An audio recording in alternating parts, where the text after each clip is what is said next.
A big report this afternoon that Arsenal are advancing their talks with RB Leipzig to complete the deal to make him their new number 9 striker. Personal terms are not seen to be an issue. And it does look like Sesko. It does look like Sesko is going to be the deal that they get over, attempt to get over the line. Thoughts on the player and their decision to go down this avenue? I mean, it's another Goliath that they're signing, so he obviously fits the bill for Arteta. He loves these dual winners. He loves these guys that can just tower over everyone in the box, right? But like I said, I think it's a good signing. It's a player that Chelsea were looking at for a while. Watched a lot of this guy's games back, and I liked what I was seeing from him in terms of the ball striking, in terms of, like I said, how he runs the channels, how he links up play as well. He's not bad on the ball. He's not bad on the ball at all, right? But like I said before, I just think that the Gooners, a lot of Arsenal fans that I speak to, would rather have gone for less of a risk. You know what I mean? Because they feel like they're at a stage now where it's like, we've got to win the league, innit? Is Sesko going to take us to the league? That's a big question mark there. You know what I'm saying? But for me personally, I didn't want him, man, because of the whole Leipzig curse. We're cursed when it comes to Leipzig with Werner. You've got Nkunku that came from there as well. You know what I'm trying to say? So I'd rather he goes there, innit? You know what I mean? But it's definitely an upgrade on what they've got, man, because he's actually a striker. Bro. I'm a little bit worried because I've heard Tom Little yesterday for a little bit. I tuned into the Top 6 show for a little bit, and I heard Tom Little he really hates Sesko. He really, really hates him. And I usually rate Tom Little's opinions, so I'm kind of worried. I'm like, wait, what does he see that he hates so much that I don't? Because I like Sesko.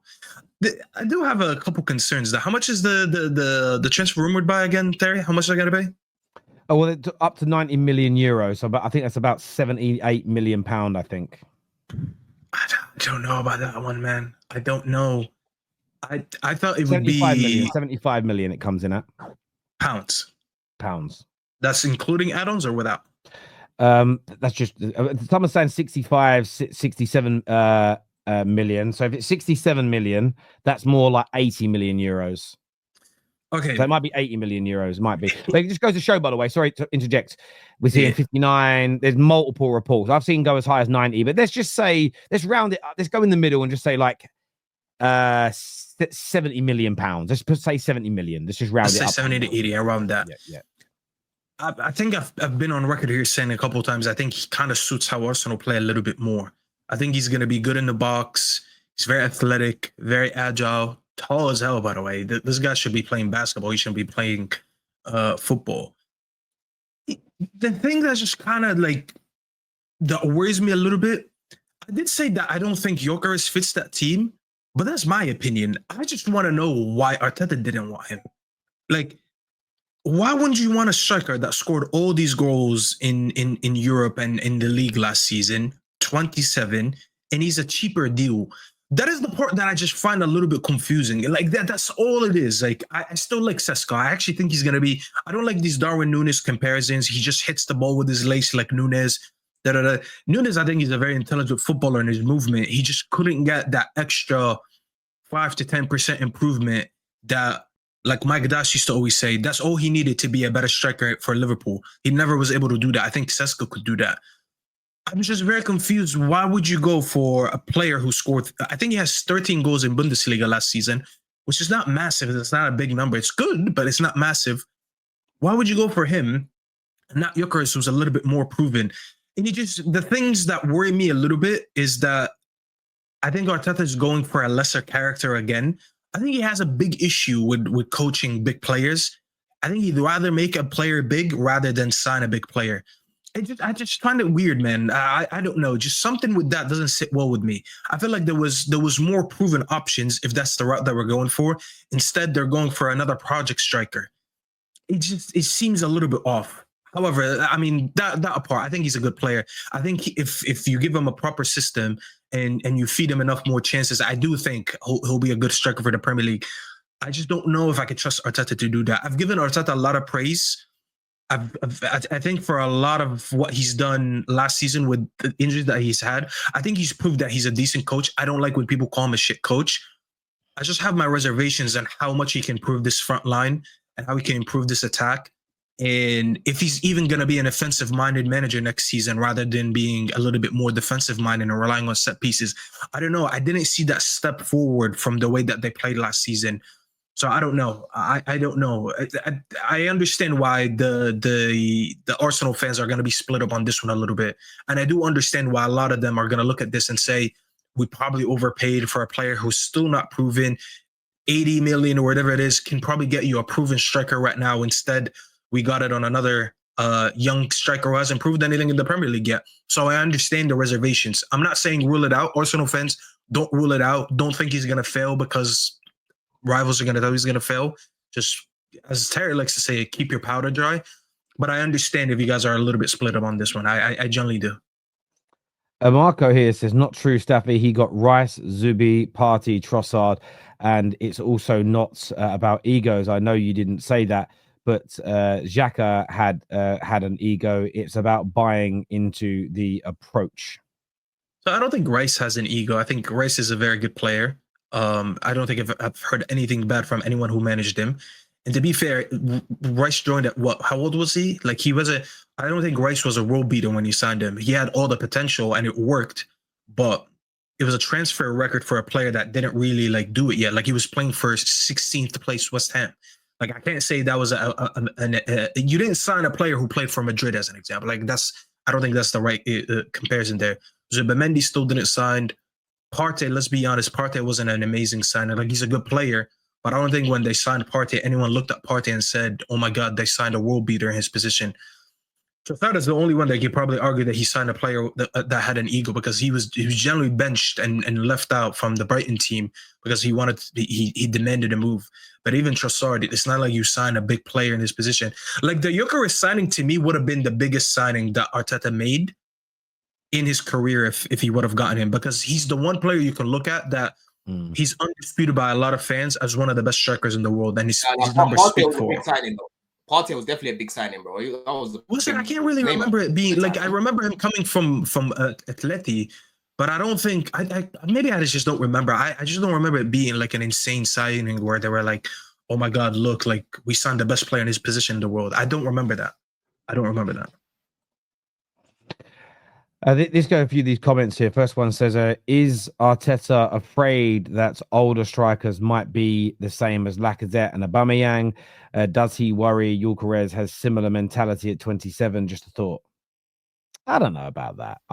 I don't necessarily think it's right. What I will say is this, is that I rate Gyökeres. Let's be objective about this and leave our own emotions out of it.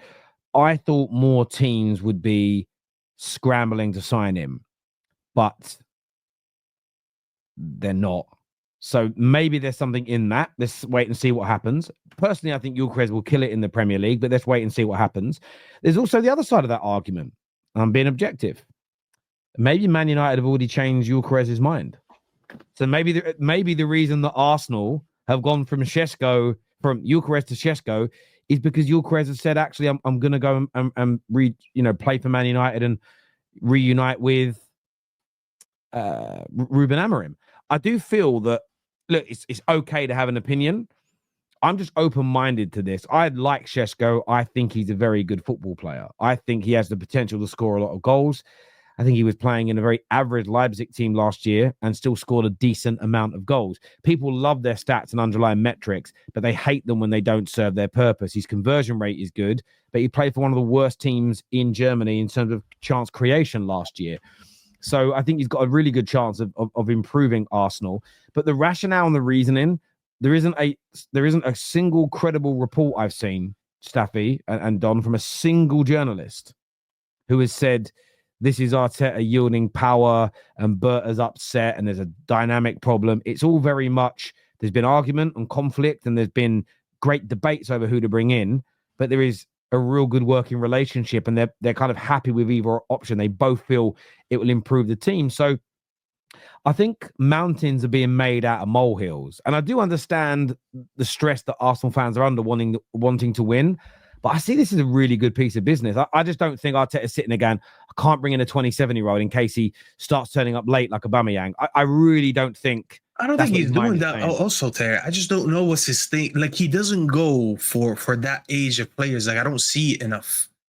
Like, for a player to be 27 as a striker, that's when you're in your peak or entering your peak. I just don't know why they didn't go enough for enough of these signings. I don't get it. I just don't get it. Like, we can talk about profiles, and that's fine. It's just the fact that they don't go for these types of signings. And I feel like that's why a lot of Arsenal fans have their reservations, and I think it is valid at this point.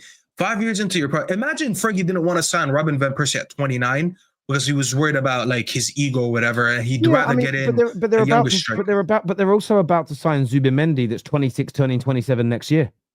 Yeah, but you can put that down more to the Spanish connection, honestly. And I don't think I like Zubimendi, but I don't look at that like. Let's differentiate a little bit between massive goal scorers, because let's be honest, like the biggest hype always goes around the goal scorers. You sign a big goal scorer in the summer, especially around 27, 28, 29. People know that's an insane signing. That's a big signing. Yeah, because he also signed like David Raya at 27. So I'm only pointing out that for being objective. I've seen him sign players that are older. I don't. What my point to this super chat is, I don't think he looks at 27-year-olds and thinks too old or the attitude might not be right. I think their reasoning for going for Sesko, and this I don't think it's anything other than let's just put aside let's put aside all other suggestions that Gyökeres might have said no or anything along those lines. I think this is Berta and Arteta discussing this with others and making a footballing decision. I don't think it's about one being 27 and one being 22 or however of 22, 23 years of age. I don't personally think it's that. I get why people are putting that conclusion together, but he has signed other players that are in their late 20s or is going to. So it's not as big as the signing of Gyökeres would have been. You're still missing my point. I get what you're saying, but it's still not a massive signing like that. I don't know what it is, by the way. I'm not saying he's dodging it. I'm saying, is he? I don't know. I just don't know why they don't go enough for enough of these signings. That's all I'm saying. I think it's very valid. If it isn't about that, but they are trying to get Rodrigo. So they're making a big offer to him. Even Rodrigo, like I like Rodrigo, but it's not like Rodrigo is playing his best game right now in Madrid. The reason he's leaving Madrid is because a lot of Madrid fans feel like he doesn't even have a spot there. Vinny's playing on the left, and if Vinny's not playing on the left, they'll switch Mbappe there. I like Rodrigo. I think he's a very good player, and I think if he goes to Arsenal, it's a great signing for them. But it's not like they're signing a player who's absolutely tearing down trees right now. Like that's not what he's doing. Gyökeres is. Like, I don't understand what's hard to what are people confusing here. Gyökeres is signing. If anyone gets Gyökeres this summer, everyone would say this is a great signing for whoever club gets no, it. There's question marks around other players, just not him. Hang on, but haven't you said that Sesko fits Arsenal better than? Yeah, I think profile-wise, I think it fits better. But then that's down to that. Sure. So that's his reason. His reason is that's it. I don't know. Football. It's not to do. My point is, I don't think he's saying no to Gyökeres because he's a star striker who's 27. I don't personally think it's that. You back with us, Don? Yeah, sorry, man. You're starting my shit, man. My connection's moving crazy. That's why he still wants Rodrigo. That's from Sarcasm Spartan. Nick, who is a Chelsea fan here, says Mudryk was overpriced and unbelievably average. I agree. I mean, most of his price was basically based on potential, right? If you actually break down his talent, he was probably worth about 30 million, 40 million max. I wouldn't say McTominay was a flop. It was United, is what Fonzie says here. Fonzie, I'd love to see your comments from a year ago. You definitely was calling him a bum or all that stuff. James Black says the Europa League equals Mickey Mouse Cup. Yeah, that's kind of stuff English fans have done to diminish other people's achievements. It's what we do. It's what we do. TJD says, what goal scorer has moved to the Premier League over 25 years old in the last 7 to 8 years that's worked? No, I'm not sure. But I don't know the answer to that question. What I would say, though, is that doesn't mean that some wouldn't have worked, because if for instance, Zlatan came over here, that's probably in that time period, he worked until he broke his knee. If Lewandowski would have joined the Premier League 4 or 5 years ago, that would have worked. It's about signing the right quality. What's cost over 25 at the time? The better question, Terry, would be how many players at that age were available to come to the Premier League? Because the only one I could think of, and he was still a lot younger, but let's not even joke, he was definitely in his prime because of how many goals he was scoring. You'd say Haaland. It's just like Haaland is such a freak in nature that he hit his prime at like 21, 22. Aubameyang's a good example. Aubameyang's a very good example. Yeah, but that's not in the last 7-8 years, I think. But I'd say how many of them were available. I just think Gyökeres is available, and it's just like a little bit weird for me that we all knew they needed a striker, and they just didn't want to get him. I don't know. So what you're saying is they need a bit of a statement signing. Is what you're basically saying? Yeah, the chat's upset with me because I said like that he kind of shies away a little bit from these like statement signings, these big signings, players in their prime, especially like a goal scorer. And they use some examples. The main statement signing he's made is probably Rice. That was it, like Rice, because obviously Man City wanted him as well, wasn't it? He hasn't really made many statement signings, to be fair. Someone says Pato. Pato was in his prime. What are we doing here? Pato was so washed. Bro, Pato, you know, this guy. Someone compared to the Rodrigo. Do you agree with me? He scored 1 goal for Chelsea. It was a fucking penalty, bro. What do you think about Rodrigo? Because someone uses Rodrigo as an example, and I was like, it's not like Rodrigo's absolutely outperforming Real Madrid and he's getting a move. Like, if anything, they're trying to move around. Yeah, exactly. I think with Rodrigo, it's kind of you're getting him on a technicality, innit? You know what I mean? You can't really. Rodrigo's a Sanchez. Remember when Sanchez left Barcelona? He wasn't really appreciated there. He was good. Exactly. He just wasn't appreciated. That's what it is. That's what it is, man. No one is really buying. Sorry, no one are really buying strikers at prime ages in the Premier League. That's not true. We're going for Mbeumo and Gyökeres. Well, not strikers, are they? Gyökeres? Sorry, Mbeumo. Sorry, he's not striker. Sorry. I mean, Mbeumo was an attacker. Yeah. To Don was another example. He worked. He scored a lot of goals for Arsenal, man. I wanted him at Chelsea instead of Mudryk. People think I just love off Mudryk, bro. I thought he was going over there. I wanted Trossard, bro. Yeah. I hear what you're saying there. Some players are in their prime earlier though, so it's one of those things. Sorry, we've done a super chat.